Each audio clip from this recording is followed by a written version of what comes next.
देखिए, सबसे पहले 26 तारीख को जो पर्ल रिसोर्ट है सिकंदरपुर के अंदर, वहाँ धन्यवादी कार्यकर्ता सम्मेलन होने जा रहा है और उसको संबोधित करने के लिए आएंगे हरियाणा के पूर्व मुख्यमंत्री चौधरी भूपेंद्र सिंह जी हुड्डा और उनके साथ होंगे हरियाणा कांग्रेस पार्टी के अध्यक्ष भाई उदयभान जी और रोहतक के सांसद भाई दीपेंद्र हुड्डा जी।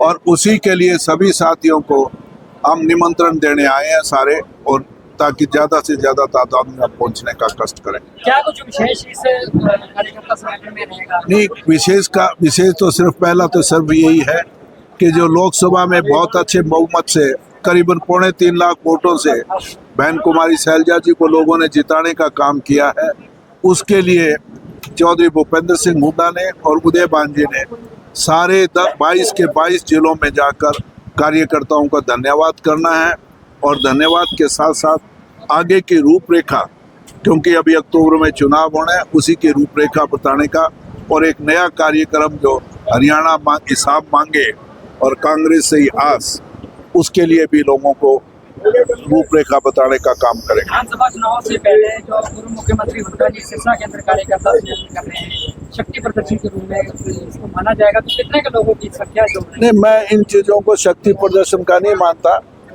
कि शक्ति प्रदर्शन की जरूरत नहीं। शक्ति प्रदर्शन लोकसभा में हो चुका, 10 में से 5 सीटें हम जीते हैं, 40 सीटों पे हमारे पास बढ़त है और ये आपके सामने है।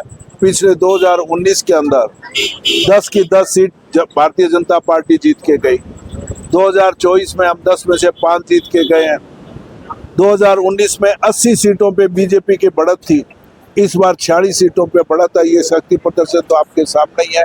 आज रुकिए करने से बैठ गए को लेकर के एक बार फिर से करने पर क्या नहीं, उनकी जायज़ मांग है और उस जायज़ मांग को पूरा करना चाहिए। मुझे बड़े अफसोस के साथ कहना पड़ रहा है कि यहाँ के तो मंत्री हैं, उनके हाथ में कलम है, उनके पास ताकत है और उनको आना चाहिए था, धरने पे बैठ के उन लोगों से बात करनी चाहिए थी और उनके जो डेलीगेशन है को मुख्यमंत्री के सामने रखनी चाहिए और जो पुनर्गठन की जो जिला बढ़ाने की या पुनर्गठन की जो कमेटी बनी है उसके सामने तर्क के साथ मुद्दे को रखना चाहिए था, क्योंकि सारी जो आंकड़े हैं जो वो पूरा करता है और ये सब डिवीजन बढ़ना चाहिए। एक लास्ट सवाल सर, अभी पिछले 2-3 दिनों के अंदर रानिया के गांव खारिया से 11 वर्षीय बेटे को छठी कक्षा में पढ़ता है, बिस्कुट के बहाने नशीला पदार्थ खिलाया जाता है, तो कहीं ना कहीं नशे का जो है सिंबल है, तो क्या कुछ कहना चाहेंगे? नहीं, इसमें कोई दो राय नहीं है कि पिछले 10 सालों के अंदर सिरसा जिला नशे का हब बन चुका है। प्रशासन और शासन दोनों फेल्योर है, कहीं ना कहीं मिली भगत और जो बड़े लोग हैं जो नशे का व्यापार करते हैं और ये पुलिस को सबका उनका पता भी है, उसके बावजूद भी अंकुश नहीं लग रहा, तो इसका मतलब सरकार नाकाम है, फेल्योर है इस मुद्दे पर। जनसंपर्क कर रहे हैं, क्या कुछ कह रहे हैं? क्या नहीं, लोगों में भारी जोश है। अब हमने कुछ चंद घंटों के इंफॉर्मेशन देने के बावजूद इतने लोग आए हैं, सब मोजिज लोग यहाँ गांव के आए हैं, इससे पता लग जाता है कि गांव में कांग्रेस की लहर है और आने वाले वक्त में कांग्रेस को दिल खोल के लोग पर वोटिंग करेंगे। क्या कुछ निमंत्रण देने के लिए? अभी 26 तारीख को जो प्रोग्राम है पर्ल रिजोर्ट सिरसा में, माननीय चौधरी भूपेंद्र सिंह जी हुड्डा पूर्व मुख्यमंत्री व माननीय चौधरी उदयभान जी हरियाणा प्रदेश कांग्रेस अध्यक्ष और भाई दीपेंद्र जी हुड्डा आ रहे हैं। वो धन्यवाद भी करेंगे लोगों का और आने वाली जो विधानसभा चुनाव उसके लिए मार्गदर्शन भी करेंगे कि आपने कैसे चलना है, क्या करना है और क्या करना, सब वो मिल गए और आगे बढ़ेगा हम सब। आज के सभा में उपस्थित मेरे परम आदरणीय मेरे राजनीतिक गुरु डॉक्टर केवी सिंह जी, भाई राम सिंह जी, सरपंच शमशेर जी, मक्खन जी, डॉक्टर साहब व सभी उपस्थित साथियों, आज हम आपके गांव में विशेष रूप से 1-2 बातों को लेके आए हैं जिन पे डिटेल में हमारे परम आदरणीय डॉक्टर केवी सिंह जी बताएंगे। जैसे कि आप सबको पता है कि 26 तारीख को श्री भूपेंद्र जी हुड्डा पूर्व मुख्यमंत्री,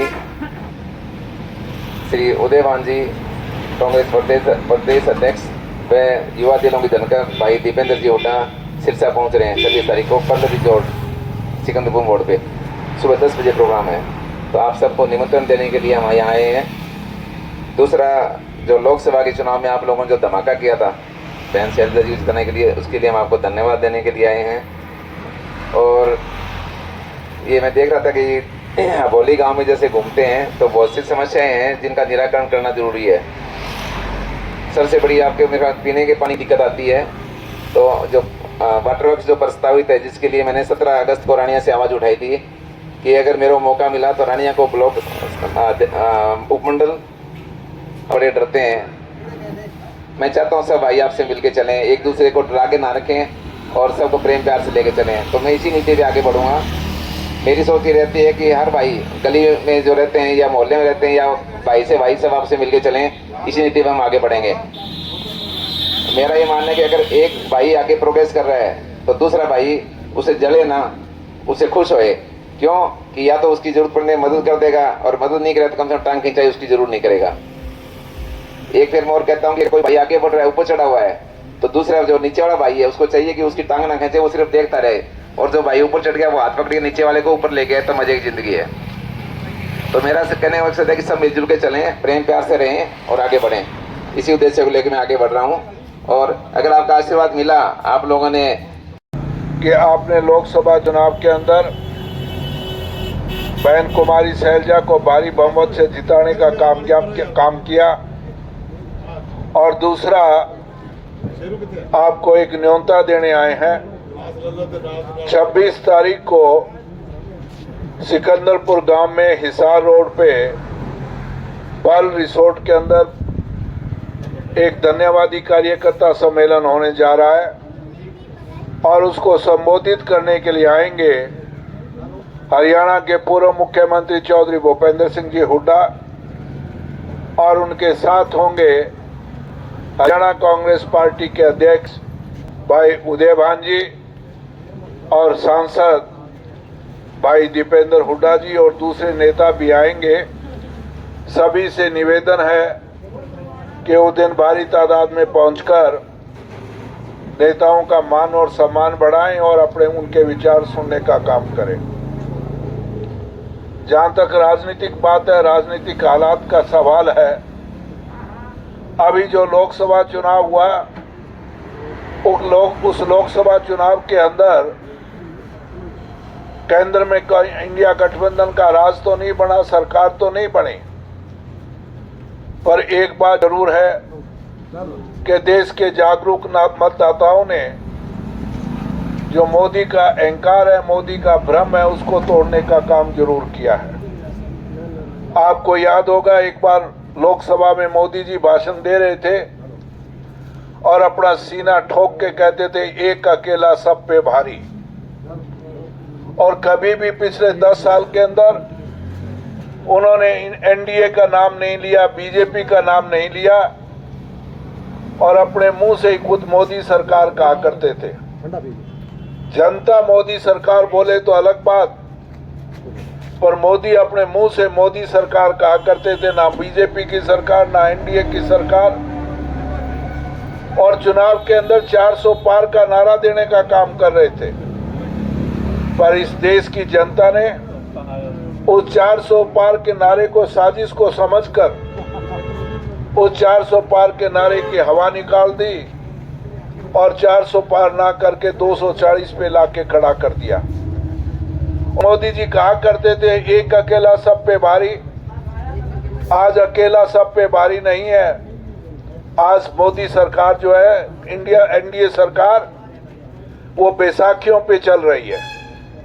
एक बैसाखी नीतीश बाबू की है और दूसरी तरफ चंद्रबाबू नायडू है।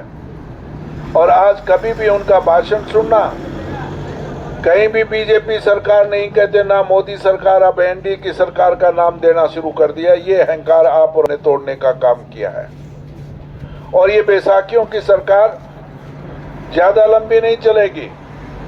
अगर इस आने वाले विधानसभा चुनाव में 3 सूबों के चुनाव होने हैं, महाराष्ट्र, झारखंड और हरियाणा का, अगर इन तीनों में कांग्रेस का राज बना तो मैं दावे के साथ कह रहा हूं ये मोदी सरकार भी 6 महीने में गिरने का काम करेगी।